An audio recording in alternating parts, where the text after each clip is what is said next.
దేవుని పరిశుద్ధ నామమునకి స్తోత్రములు. దేవుడు మనల్ని ఎంతగానో ప్రేమించి తన అపారమైన కృప మన ఎడల చూపించి ఈ విధముగా మరొకసారి దేవుని సన్నిధిలో గడిపే భాగ్యాన్ని దేవుడు అనుగ్రహించారు. అందును బట్టి నా హృదయమంతటితో ప్రభువును స్తుతిస్తూ ఉన్నాను. చేరి వచ్చిన మీ అందరికీ ప్రభు అయిన యేసుక్రీస్తు నామములో నా హృదయపూర్వక వందనాలు. అలాగే కూడిక ఏర్పాటు చేసిన బిడ్డలకు ప్రత్యేక వందనాలు తెలియజేస్తున్నాను. కొద్ది నిమిషాలు దేవుని వాక్యాన్ని మనము విందాం. పరిశుద్ధ గ్రంథములో నుండి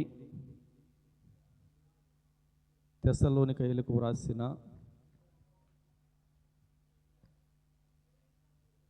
మొదటి పత్రిక, తెస్సలోనికయులకు వ్రాసిన మొదటి పత్రిక 5వ అధ్యాయము 16వ వచనాన్ని ఈరోజు మన ధ్యానాంశముగా చదువుకుందాం. ప్రతి విషయమునందును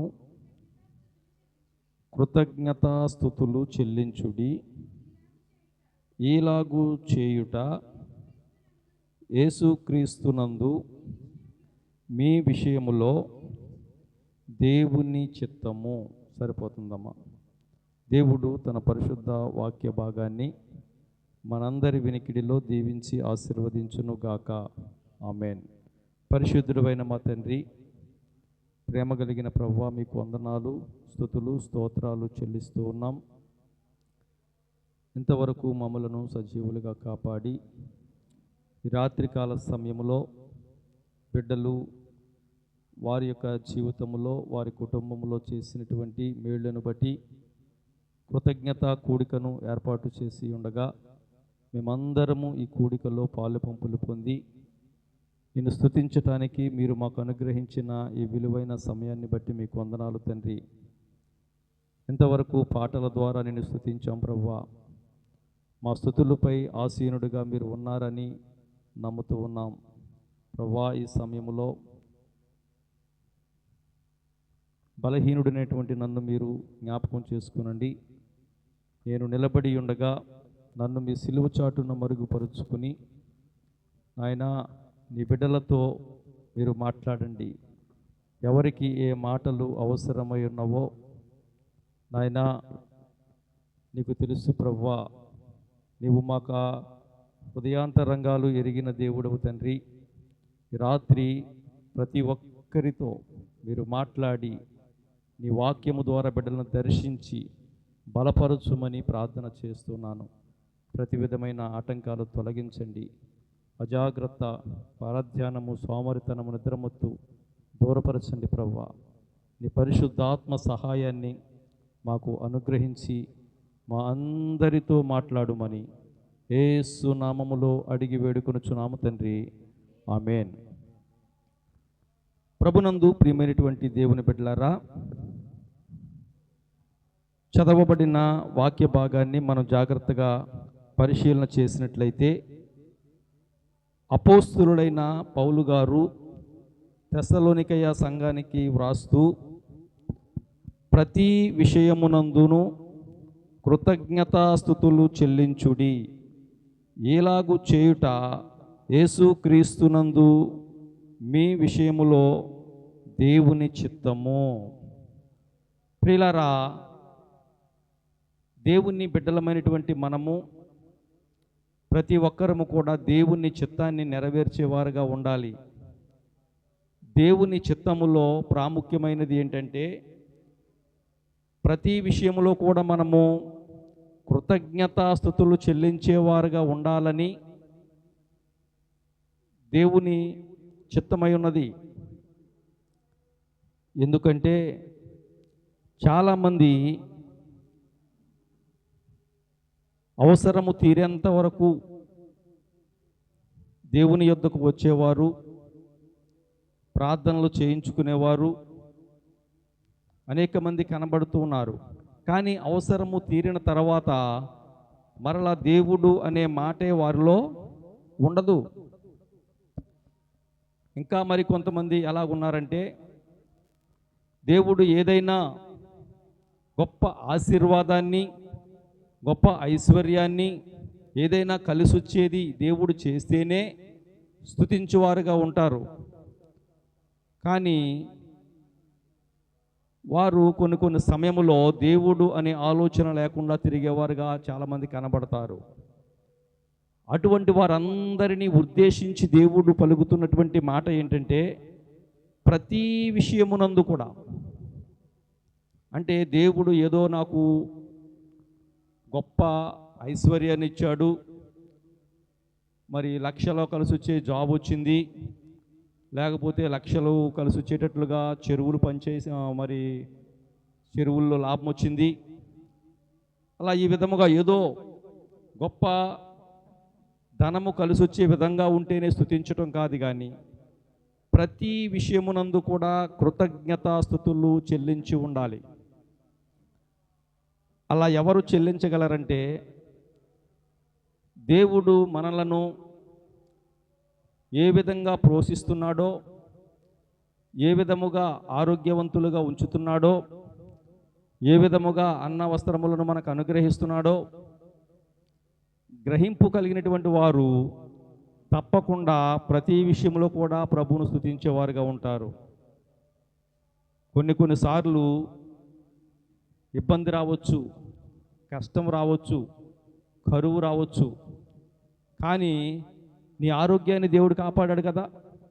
నీకు వచ్చిన కరువును బట్టి దేవుని దూషించే కంటే, నీకు వచ్చిన సమస్యను బట్టి దేవుణ్ణి దూషించే కంటే, చాలామంది ఈ విధంగా ఉంటారండి. నేను ఎంతగా దేవుని దగ్గరికి వెళ్తున్నాను, ఎంతగా ప్రార్థన చేస్తున్నాను, ఇంతగా ఉపవాసాలు ఉంటున్నాను, కానీ నాకే ఈ కష్టం ఎందుకు రావాలి అని అప్పటికప్పుడే నిష్ఠూరపడిపోయేవారు చాలామంది ఉంటారు.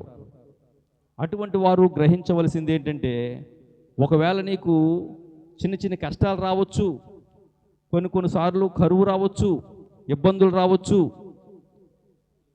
అటువంటి సమయంలో మనం గుర్తించవలసింది ఏంటంటే, ఇంత ఇబ్బంది సమస్య వచ్చినా కానీ నేను ఆరోగ్యముగా ఉండగలుగుతున్నాను. చాలామంది ఎంతో ధనముండి, ఎంతో ఐశ్వర్యముండి, వారికి అన్నీ కలిగి ఉండి కూడా ఆరోగ్యం లేకుండా మంచాన పడినటువంటి వారు ఎంతోమంది ఉన్నారు. మనకి ఎన్ని శ్రమలు వచ్చినా దేవుడు ఆరోగ్యంగా ఉంచుతున్నాడే. ఆ గ్రహింపు కలిగి ఉంటే గనక మనం కష్టాల్లో కూడా, శ్రమల్లో కూడా ప్రభువును స్తుతించగలము. ఆ ఉద్దేశముతోనే ఇక్కడ అపోస్తుడైన పౌలు గారు ప్రతి విషయమునందు కృతజ్ఞతాస్తుతులు చెల్లించుడి అని చెప్తున్నాడు. ఈ దినము మనకు ఏర్పాటు చేయబడినటువంటి కూడిక ఏంటంటే, బిడ్డలు చక్కగా ఎగ్జామ్స్లో మంచి మార్కులు సంపాదించుకుని అనుకున్న విధముగా ఒక ప్రత్యేకమైనటువంటి స్థానాల్లో బిడ్డలు సంపాదించుకుని, మరి బిడ్డలు దేవుడు చేసినటువంటి మేళ్లను బట్టి ఆయనకు కృతజ్ఞతాస్తుతులు చెల్లించాలి అనే ఉద్దేశం. ఎందుకని వారికి ఆ ఆలోచన వచ్చిందంటే, దేవుడే ఈ స్థితిని మాకు ఇచ్చాడు. అది గ్రహించగలిగిన వారే గొప్పవారండి. నేను నిద్రాహారాలు మాని చదివాను కాబట్టే పాస్ అయ్యాను, నేను కష్టపడి చదివాను కాబట్టే మార్కులు వచ్చినాయి అనుకుంటే అది వెరితనమే. జ్ఞానమిచ్చువాడు యెహోవాయే. ఆ జ్ఞానము ఎలాగొస్తుందంటే, యెహోవాయందు భయభక్తులు కలిగి ఉండటే జ్ఞానమునకు మూలము. అయితే బిడ్డలు, నేను చెప్పేది ఏంటంటే, చాలామంది అంతకంటే కష్టపడి చదివేవారు ఉంటారు. వారితో పాటుగానే ప్రైవేట్కి వెళ్ళి వారితో పాటుగానే ఎంత సమయాన్నో గడిపి వచ్చేవారు చాలామంది ఉంటారు. కానీ బిడ్డలు ఆ విధముగా మంచి స్థితిని పొందుకోవడానికి ప్రాముఖ్యమైన ఉద్దేశం ఏంటంటే, వాక్యము చెబుతున్నట్లుగా యెహోవాయందు భయభక్తులు కలిగి ఉండటే జ్ఞానానికి మూలమని చెప్తున్నారు. కనుక బిడ్డలు కలిగి ఉన్నటువంటి ఆ భయభక్తులే కారణమని నేను స్పష్టంగా తెలియచేయగలను. అంత మాత్రమే కాకుండా నేను చూసింది ఏంటంటే, వారు ఎంత సమయమై ప్రైవేట్కి వెళ్ళొచ్చినా, క్లాస్కి వెళ్ళొచ్చినా వెంటనే కనీసం ఇప్పటి వరకు ఉదయకాలం నుండి కూడా కష్టపడ్డాం కదా అని వారి ఇంటి దగ్గర రెస్ట్ తీసుకోవాలనే ఆలోచన లేకుండా వెంటనే దేవుని సన్నిధికి వచ్చేవారు.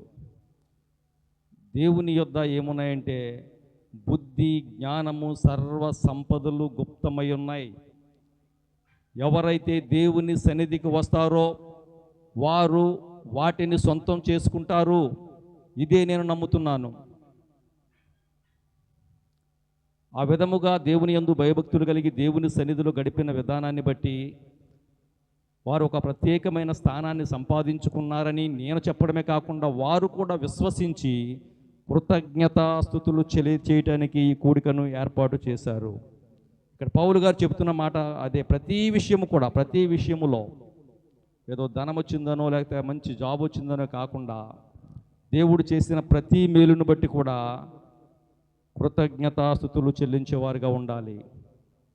దావీదు భక్తుడు కూడా అదే మాట అంటాడు, నా ప్రాణమా యెహోవాను సన్నుతించుము, నా అంతరంగమునున్న సమస్తమా ఆయన పరిశుద్ధ నామమును సన్నుతించుము, నా ప్రాణమా యెహోవాను సన్నుతించుము, ఆయన చేసిన ఉపకారములలో దేనిని కూడా.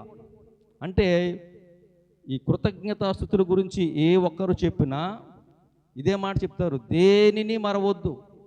ఏదో నాకు లక్షల ఆస్తి లేకపోతే కోట్ల ఆస్తి కలిసి వచ్చిందని స్తుతించడం మాత్రం కాదు, కానీ ప్రతి విషయంలో నీకు ఇచ్చిన ఆరోగ్య విషయంలో నువ్వు జ్ఞాపకం చేసుకోవాలా.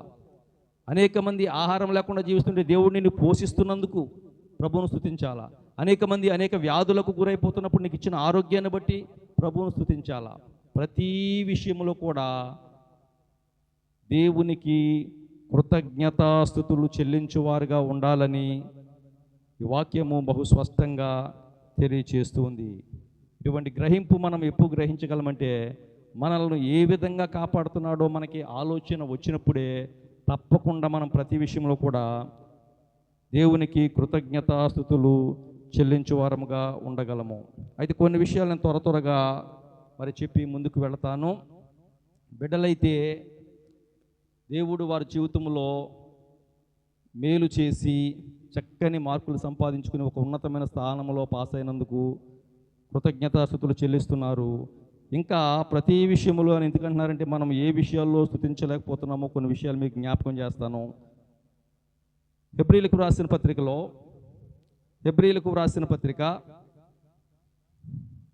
13వ అధ్యాయము,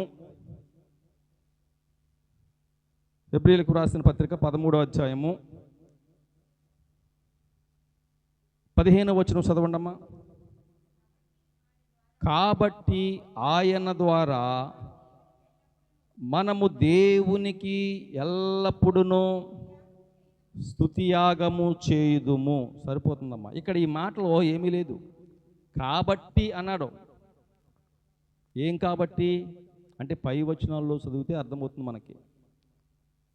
కాబట్టి ఆయన ద్వారా మనము దేవునికి ఎల్లప్పుడూ కూడా, అంటే కష్టం వచ్చినప్పుడు కాదు, లేకపోతే ఆరోగ్యం ఉన్నప్పుడే కాదు, మేలు జరిగినప్పుడే కాదు, ఎల్లప్పుడూ కూడా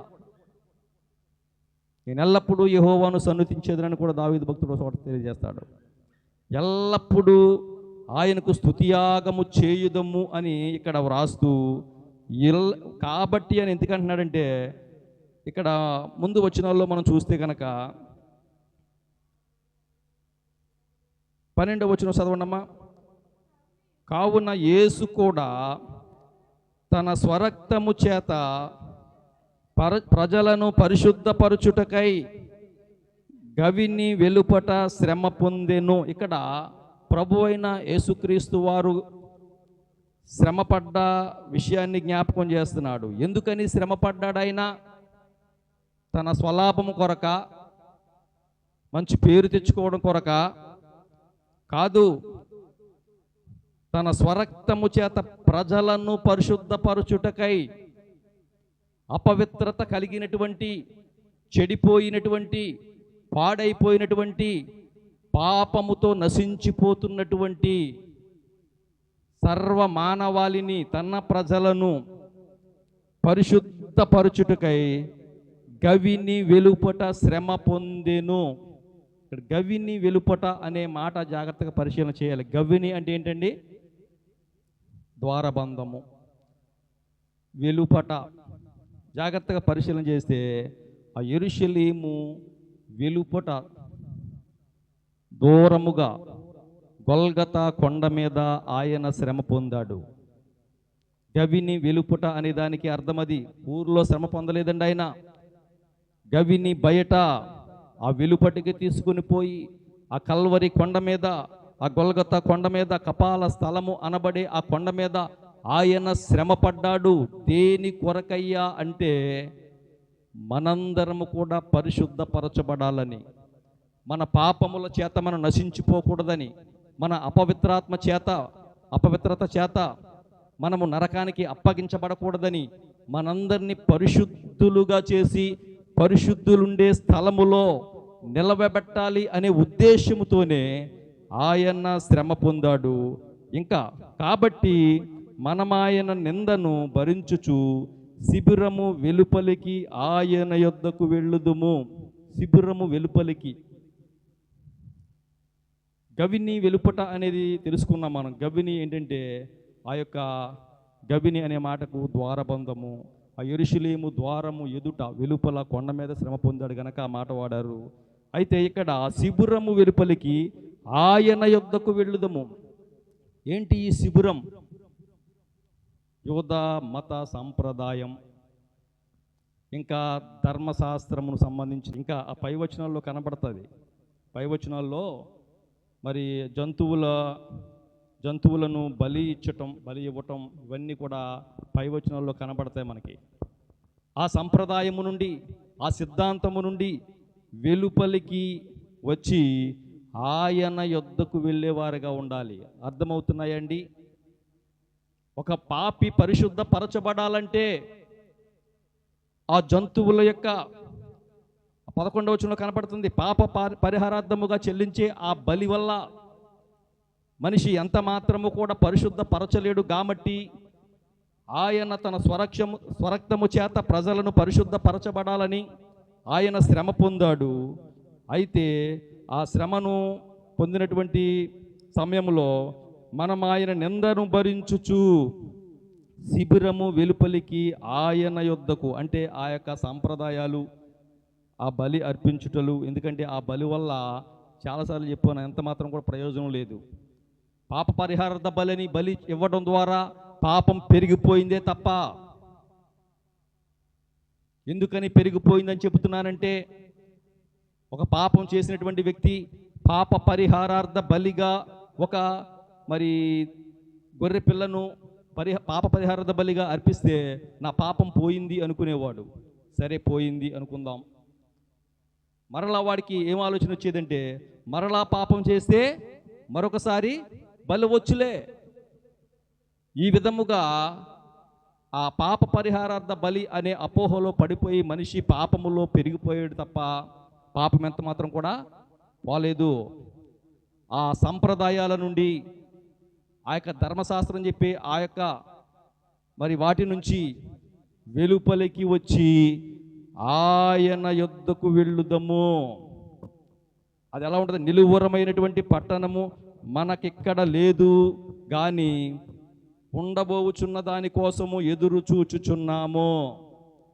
అవన్నీ విడిచిపెడితేనే, ఆ సాంప్రదాయాల నుంచి వెలుపలికి వస్తేనే ఆయన యొద్దకు, ఆయన ఉండే ఆ స్థలానికి మనము వెళ్ళగలము.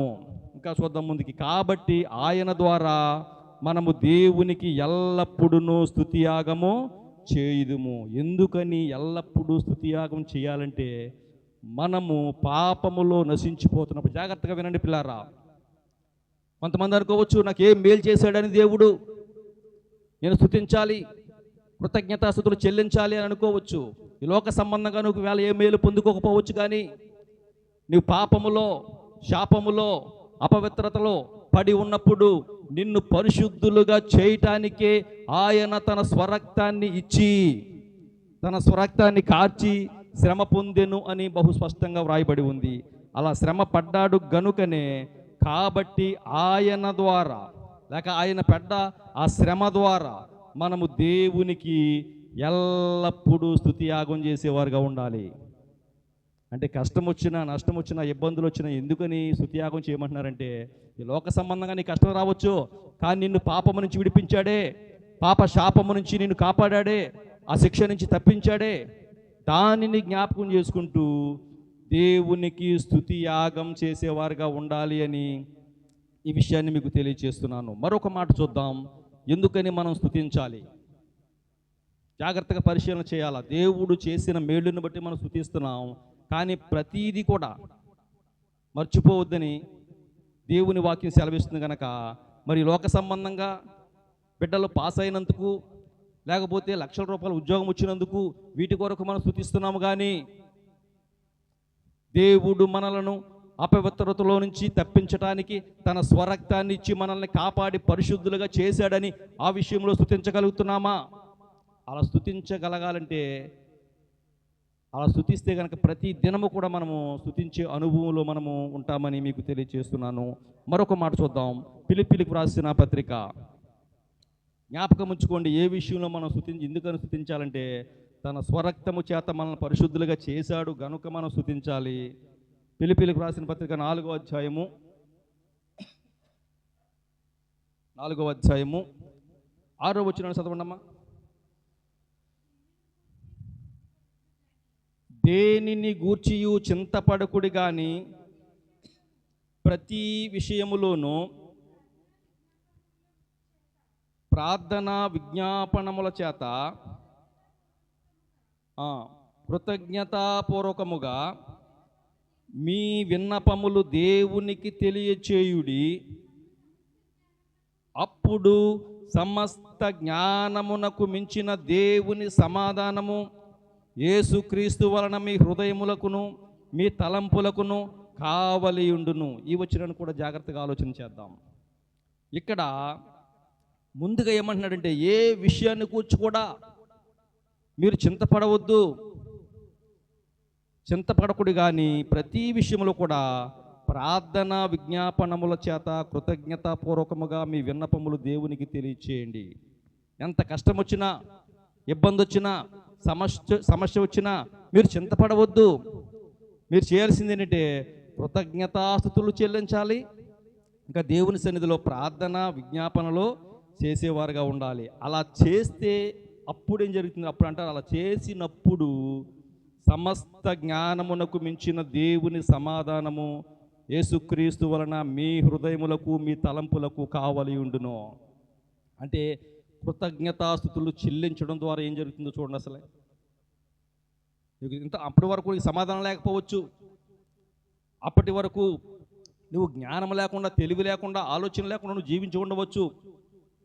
నువ్వు ఎప్పుడైతే దేవుని సన్నిధిలో కృతజ్ఞతాస్తుతులు చెల్లించేవారుగా ఉంటావో, ఏ విషయంలో కూడా చింతపడకుండా ఆయన సన్నిధిలో కృతజ్ఞతాపూర్వకముగా కృతజ్ఞతాస్తుతులు చెల్లిస్తూ ప్రార్థన విజ్ఞాపనలు చేస్తావో, అప్పుడు సమస్త జ్ఞానమునకు మించినటువంటి దేవుడు మీకు సమాధానాన్ని అనుగ్రహిస్తాడు. సమాధానం ఇవ్వడం అంటే నీకున్న ప్రతి లోటు తీరిపోతేనే నీకు సమాధానం. తెలుసండి, నువ్వు అప్పుల బాధతో ఉన్నావు, సమాధానం లేకుండా జీవిస్తున్నావు.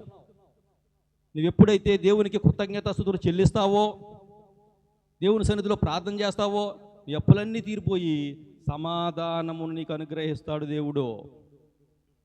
అంటే కృతజ్ఞతాస్తుతులు మనకి శ్రమలు వచ్చినప్పుడు, కష్టాలు వచ్చినప్పుడు కూడా చెప్పాను కదా, ప్రతి విషయంలో మన అంశం ఏంటి? ప్రతి విషయంలో కూడా కృతజ్ఞతాస్తుతులు చెల్లించేవారుగా ఉండాలి. అలా చెల్లించగలిగితే కనుక, ఎందుకని చెల్లించాలంటే ప్రభువు మన పాపములన్నింటినీ తీసివేసి పరిశుద్ధులుగా కాపాడుతున్నాడు కనుక చెల్లించాలి.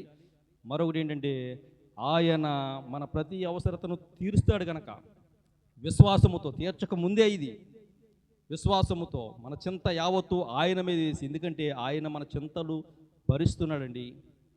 మన చింతలు భరించేవాడు ఒకడు ఉన్నాడని మనం గుర్తించి, మనకున్న అవసరతలో అన్నీ ప్రక్కన పెట్టి దేవుని సన్నిధికి వచ్చి ఆయనకు కృతజ్ఞతాస్తుతులు చెల్లించి ఆయన సన్నిధిలో ప్రార్థనా విజ్ఞాపనము చేసినప్పుడు నీ అవసరతలన్నీ తీరి నీకు సమాధానాన్ని దేవుడు అనుగ్రహిస్తాడు అని ఈ లేఖనం బహు స్పష్టంగా తెలియచేస్తుంది.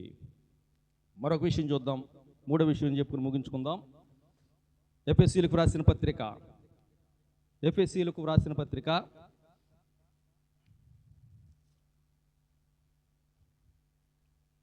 5వ అధ్యాయము 20వ వచనం చదవనమ్మా. మన ప్రభువైన యేసుక్రీస్తు పేరట సమస్తమును గూర్చి తండ్రి అయిన దేవునికి ఎల్లప్పుడూ కృతజ్ఞతాస్తుతులు చెల్లించుచు క్రీస్తునందలి భయముతో ఒకనినొకడు లోబడి ఉండిడి. ఇక్కడ ఎఫెసీ సంఘానికి తెలియజేస్తున్నాడు. ఇక్కడ ఉన్నటువంటి పరిస్థితి ఏంటంటే 15వ వచనం నుంచి చదివితే కాపాడుతుంది. దినములు చెడ్డవి గనుక మీరు సమయమును పోనీయక సద్వినియోగం చేసుకొనుచు అజ్ఞానుల వలె కాక జ్ఞానుల వలె నడుచుకున్నట్లు జాగ్రత్తగా చూచుకునుడి. దినములు చూస్తే చాలా భయంకరంగా ఉన్నాయి. చాలా ఇబ్బందికరమైనటువంటి పరిస్థితులు, చాలా కష్టపడవలసినటువంటి పరిస్థితులు, ఆరోగ్యపరంగా ఒక ప్రక్కని ఇబ్బందులు పడుతూ ఉంటే, వాతావరణం సరి అయినదిగా అనుకూలంగా లేక ఇంకా బలహీనలు చేసేదిగా వాతావరణం కనపడుతూ ఉంది. ఇంకా వాటితో పాటుగా అనేక చోట్ల యాక్సిడెంట్లు, భయంకరమైన యుద్ధాలు, ఈ విధంగా ఎక్కడ కూడా సమాధానం లేకుండా, శాంతి లేకుండా భయంకరంగా ఉన్నటువంటి పరిస్థితులు కనబడుతూ ఉన్నాయి. అందుకనే వాటిని ఏమంటున్నాడంటే, ఆ దినాలని చెడ్డ దినములు, దినములు చెడ్డవి గనుక మీరు సమయాన్ని పోనవకుండా, ఈ చెడ్డ దినాల్లో ఉన్నటువంటి మనం చేయవలసినటువంటి పని ఇక్కడ చెప్తున్నాడు. సమయాన్ని పోనవకుండా అంటే దుర్వినియోగం చేసుకోనకుండా. సమయం చాలా విలువైనదండి. ఆ విలువైనటువంటి సమయాన్ని గుర్తించి దేవుడిచ్చిన అవకాశాన్ని పోగొట్టుకోకుండా చక్కగా ఎలా ఉండాలంటే అజ్ఞానుల వలె కాకుండా జ్ఞానుల వలె నడుచుకోవాలి. జ్ఞానులు ఏం చేస్తారో ఆ విధముగా జ్ఞానము గలవారిగా దేవుని సన్నిధిలో స్తుతించువారుగా, ఆయన మహిమపరచువారుగా ఉండాలి. ఇందు నిమిత్తము మీరు అవివేకులు కాక ప్రభువు యొక్క చిత్తమేమిటో గ్రహించుకునుడి. మరియు మద్యముతో మత్తులై ఉండకుడి, దానిలో దుర్వ్యాపము కలదు. అయితే ఆత్మపూర్ణులయుండి ఒకరినొకడు కీర్తనలతోనూ సంగీతములతోనూ ఆత్మ సంబంధమైన పాటలతోనూ హెచ్చరించుచు మీ హృదయములో ప్రభువును గూర్చి పాడుచు మన ప్రభువైన యేసుక్రీస్తు పేరట సమస్తమును గూర్చి తండ్రి అయిన దేవునికి ఎల్లప్పుడూ కృతజ్ఞతాస్తుతులు చెల్లించుడి. మనం ఎందుకు కృతజ్ఞతాస్తుతులు చెల్లించాలో తెలియచేస్తున్నాను. మొదటిది, ప్రాముఖ్యమైనది, ఆయన అపవిత్రులము పాపులమైనటువంటి మనలను పరిశుద్ధపరిచాడు గనక కృతజ్ఞతాస్తుతులు చెల్లించాలి. రెండవది ఏంటి, ప్రతి విషయంలో కూడా మనకి ఉన్నటువంటి అవసరాలను బట్టి సమాధానం లేకుండా, శాంతి లేకుండా, నెమ్మది లేకుండా ఉన్నప్పుడు, చింతతో మనం ఉన్నప్పుడు మన చింత యావత్తు ఆయన మీద వేసి మనం కృతజ్ఞతాస్తుతులు చెల్లిస్తే గనక మన అవసరతలన్నీ తీర్చి మనకి సమాధానాన్ని ఇస్తున్నాడు గనక ఆయన్ను స్తుతించాలి. ఈ మూడవది ఏంటంటే, దినములు చెడ్డవి. ఈ చెడ్డ దినాల్లో అనేక మంది తిరుగుతున్నట్లుగా ఇష్టానుసారంగా సమయాన్ని పోనిచ్చుకుంటూ, సమయాన్ని వృధాగా చేసుకుంటూ, ఇష్టానుసారంగా తిరగకుండా దేవుని సన్నిధిలో స్తుతించే వారముగా, ఆయనను కృతజ్ఞతాస్తుతులు చెల్లించువారముగా ఉండాలి. అలా ఉంటే గనక ఈ యొక్క భయంకరమైనటువంటి దినాలలో మనము కాపాడబడతాం. ప్రభునందు ప్రియమైనటువంటి దేవుని బిడ్డలారా, కృతజ్ఞతాస్తుతులు చెల్లించుడి. ఎందుకనంటే దినాలు చెడ్డయండి. ఇష్టానుసారంగా సమయాన్ని పోగొచ్చుకుని లోకంలో తిరిగితే భయంకరమైనటువంటి వాటికి నువ్వు గురైపోవచ్చు.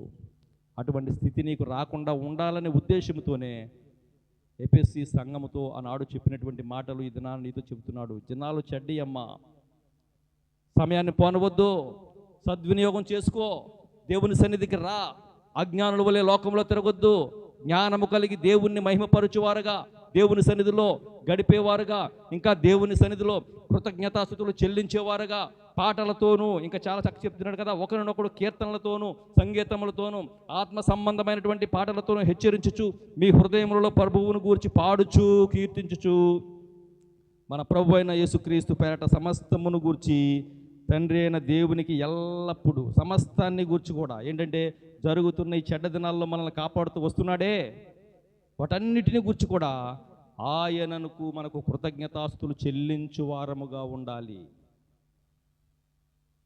ఈ దినము ఈ మాటలు ఎందుకని వాక్యము ద్వారా దేవుడు తెలియచేస్తున్నాడంటే, మనకి మేలు జరిగినప్పుడు పెట్టుకుంటున్నాం, మంచిది, ఏ మేలు కూడా మర్చిపోకూడదు, కృతజ్ఞతాస్తుతులు చెల్లించాలి.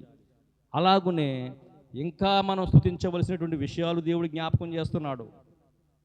దేవుడు మనల్ని పరిశుద్ధపరిచాడు గనక ఆ విషయంలో మనల్ని స్తుతించాలి, తప్పక ప్రతి దినము స్తుతించాలి. ఎందుకంటే పాపులు ఎంతోమంది ఈ లోకాన్ని విడిచిపోతున్నారు, భయంకరమైనటువంటి శిక్షను వారు అనుభవిస్తారు.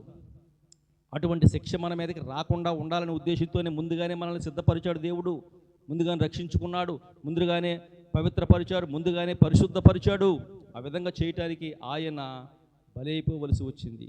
మరి దాన్ని గురించి ఎంతగా కృతజ్ఞతాస్తుతులు చెల్లించాలండి. అంత మాత్రమే కాకుండా ఎంతో చింతపడవలసినటువంటి విషయాల్లో మనం సమాధానంతో సంతోషంతో ఉండేటట్లుగా చేస్తున్నాడు దేవుడు, కాపాడుతున్నాడు.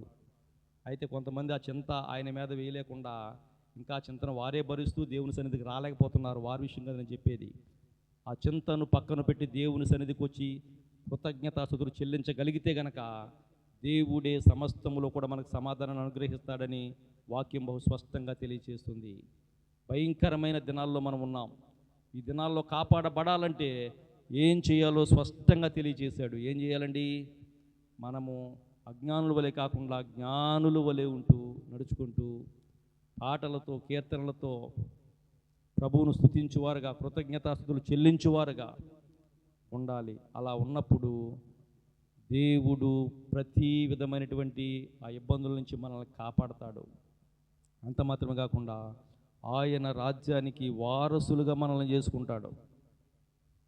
ప్రభునందు ప్రియమైనటువంటి దేవుని బిడ్డలారా, ఆ విధంగా మనందరము కూడా ఎల్లప్పుడూ ప్రభువును స్తుతించేవారుగా ఉండాలి.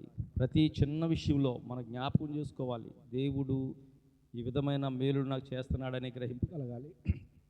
ఒకవేళ ఏదైనా కష్టం వచ్చిందా, అది కూడా నీ మేలు కోరికే అవ్వచ్చు. దాన్ని బట్టి కూడా ప్రభువును స్తుతించండి. ఎందుకంటే కొన్నిసార్లు కొన్ని ఇబ్బందుల నుంచి మనం తప్పించడానికే కష్టం రావచ్చు. ఒకసారి ఒక రాజుగారు వేటకి వెళ్తున్నారంట. ఈ మాట చెప్పి నేను ముగిస్తాను. వేటకి వెళ్తున్నప్పుడు తనతో పాటుగా బంటులు, మంత్రి గారు వెళ్తున్నారు. కొంత సమయం వెళ్ళేటప్పటికి అక్కడ మొదటగా ఒక జింక కాపాడితే దాన్ని కొడదామని ఆ బాణం గట్టిగా లాగుబట్టి కొడుతుంటే అది తప్పి వైరు ఏలు తెగిపోయిందంట. ఏలు తెగిపోయేటప్పటికి అక్కడ ఉన్నటువంటి మంత్రి అన్నాడంట, దేవుని స్తోత్రం అన్నాడంట. ఎవరికైనా ఎలా ఉంటుందండి అసలు ఆ మాట అనేటప్పటికీ? పిచ్చి కోపం వచ్చిందంట ఆ రాజుగారికి. కోపం వచ్చి, ఏమయ్యా మంత్రి, నా చేయి తెగితే నీకు దేవుని స్తోత్రం అంటావా నువ్వు అని వెంటనే కోపంతో ఆగ్రహంతో పక్కన బొట్టుల్ని ఏమన్నాడంటే, వీడిని తీసుకెళ్ళి చెరసాల్లో వేసేయండి, చీకటి గదిలో, నేను వచ్చే వరకు తీతాకి వీల్లేదు అని చెప్పాడంట. వారిని తీసుకుని వారు వెళ్ళిపోయారు. ఒక్కడే ఆ కోపం మీద ముందుకు దూసుకెళ్ళిపోయాడు. అలా వెళ్ళగా అడవి మధ్యలోకి వెళ్ళిపోయాడు. ఆ అడవిలో ఒక సంబరం జరుగుతుంది, ఒక ఉత్సవాలు జరుగుతున్నాయి. అడవి మనుషులు వారికి ఉన్నటువంటి సంప్రదాయం ఏంటంటే, ఆ ఉత్సవాల్లో వారి దేవతకి ఎవరైతే కొత్త వ్యక్తి కాపాడతారో వారిని బలి చేస్తారంట. ఆ సంప్రదాయం వారికి ఉంది. ఈ రాజు చిక్కాడు వారి చేతికి. రాజుని పట్టుకున్నారు, తీసుకెళ్ళి ఒక వ్యక్తిని పరిశీలించమంటారన్నమాట. పరిశీలించి అక్కడ బలి ఇవ్వాలన్నమాట. ఆ యొక్క పరిశీలించినటువంటి వ్యక్తి అంటే అన్ని అవయవాలు బాగున్నాయా లేదా, అలాగనే మనుషుల విషయంలో కూడా దేవతకు బలిచ్చేటప్పుడు ఏ లోపం ఉండకూడదని ఆ పరీక్ష చేసినప్పుడు వీడికి ఒక వేలు లేదు, వీడి పని చేయడు, పో అన్నారంట. ఆ రాజు బతికాన్ జీవుడు అంటూ ఆ రథం ఎక్కి వెనక్కి వచ్చేసాడు. వచ్చేసి వెంటనే, అయ్యి బాబు, నేను ఆ మంత్రిని అనవసరంగా కొట్లు వేయించాను, ఇప్పుడు వెళ్ళి వెంటనే థ్యాంక్స్ చెప్పాలి అని చెప్పి రాజు, ఆ మంత్రిని మంచి పని చేసావు, దేవుని స్తోత్రం అన్నావు, ఎందుకో అర్థం అవ్వలేదు నాకు, ఇలా జరిగింది, ఆ వేలు లేకపోబట్టే నేను బ్రతికాను అని చెప్పాడంట. నిన్ను అనవసరంగా నేను చీకటి కొట్లు వేసానంటే వేసినందుకు దేవుని స్తోత్రం అన్నాడంట. ఇదేంటి ఏ మంత్రి ఇలాగంటున్నావు ఏంటంటే, ఇంకేముంది రాజా, అప్పుడు నీతో పాటు మేము ఉన్నామనుకో, నీకు ఏలు బాగోలేదు కాబట్టి నిన్ను వదిలేశారు, మాకు అన్నీ బాగున్నాయి కాబట్టి మమ్మల్ని వేసేదురు, అది కూడా మా మేలుకే. ప్రియులారా, ఇది ఒక నవ్వుకోవడానికి కాదు కానీ కొన్నిసార్లు శ్రమ వచ్చింది అంటే అంటే ముందుకు వెళ్తే మనకి ఏం ప్రమాదం ఉందో దాన్ని తప్పించడానికే ఆ శ్రమ పెట్టి ఉండవచ్చు. ఒకవేళ నువ్వు ఏదైనా ఊరు ప్రయాణం వెళ్ళడానికి పెట్రోల్ కూడా సాధ్యం లేక మానేసావు అనుకో, ఏమో ఆ రోజు నువ్వు వెళ్తే ఏదైనా భయంకరమైన ప్రమాదానికి గురవుతావేమో, అది తప్పించడానికే దేవుడు అది ఇవ్వలేదు. ఈ విధంగా ప్రభువుని ప్రతి విషయంలో కూడా మనం స్తుతించేవారుగా ఉండాలి. అలా ప్రతి విషయంలో కూడా మూలవాక్యాన్ని ఒకసారి చెప్పుకొని ముగించుకుందాం. తెస్సలోనికైలకు రాసిన పత్రిక 5:16 ప్రతి విషయమునందు కృతజ్ఞతాస్తుతులు ఎలాగు చేయుట యేసుక్రీస్తునందు దేవుని చిత్తం ఏంటంటే ప్రతి విషయంలో కూడా మనము కృతజ్ఞతాస్తుతులు చెల్లించు వారముగా ఉండాలి. ఆ విధముగా స్తుతులు చెల్లించడం ద్వారా స్తుతిలో గొప్ప శక్తి ఉందండి. స్తుతి ఏం చేస్తుందంటే మన స్థితినే మార్చివేస్తుంది. మనం గుర్తించలేం, మనం చేయగలిగిందల్లా స్తుతించగలగాలంతే గొప్ప కార్యాలు మనం చూస్తాం. ఆ విధముగా ఎల్లప్పుడూ స్తుతించి దేవుని కార్యాలు పొందుకోవడానికి దేవుని కృప మనందరికీ తోడై నడిపించును గాక. ఆమేన్. పరిశుద్ధుడైన మా తండ్రి, ప్రేమ కలిగిన ప్రభువా, నీకు వందనాలు స్తోత్రాలు చెల్లిస్తూ ఉన్నాం. ఇంతవరకు ప్రభువా వాక్యము ద్వారా మీరు మాతో మాట్లాడినందుకు నీకు స్తుతులు ప్రభువా.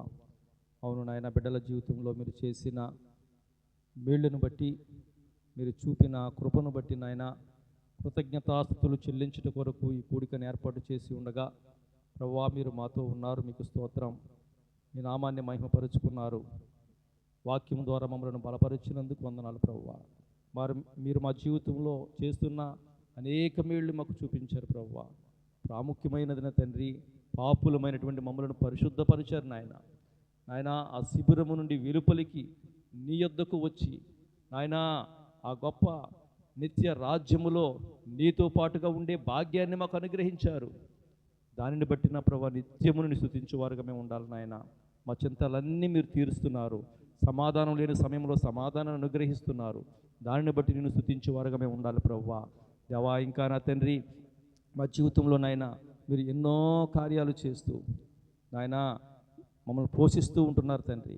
అంత మాత్రమే కాకుండా భయంకరమైన చెడ్డ దినాల్లో మేము ఉన్నప్పుడు ఆయన ఈ దినాల్లో జరుగుతున్న అనేకమైన ఆయన మరి ఇబ్బందులు కావచ్చు, వ్యాధులు కావచ్చు, ప్రమాదాలు కావచ్చు, యుద్ధాలు కావచ్చు, ఏది కూడా నాయన మా మీద ప్రభావితం చేయకుండా మీరు కాపాడుతూ ఉన్నారు. అందును బట్టి నీకు కృతజ్ఞతాస్తుతులు చెల్లించాలి ప్రభువా. నిత్యము కృతజ్ఞతాస్తుతులు చెల్లించి వాటి ప్రభావం నుంచి తప్పించబడడానికి ప్రతి ఒక్కరికి మీ సహాయం దయచేయండి. ప్రాముఖ్యంగా ఈ కూడికను ఏర్పాటు చేసినటువంటి బిడ్డలకు రావలసినటువంటి దీవెనలు మీరు మెండుగా అనుగ్రహించమని యేసు నామములో అడిగి వేడుకొనుచున్నాం తండ్రి. ఆమేన్. అందరికీ వందనాలండి.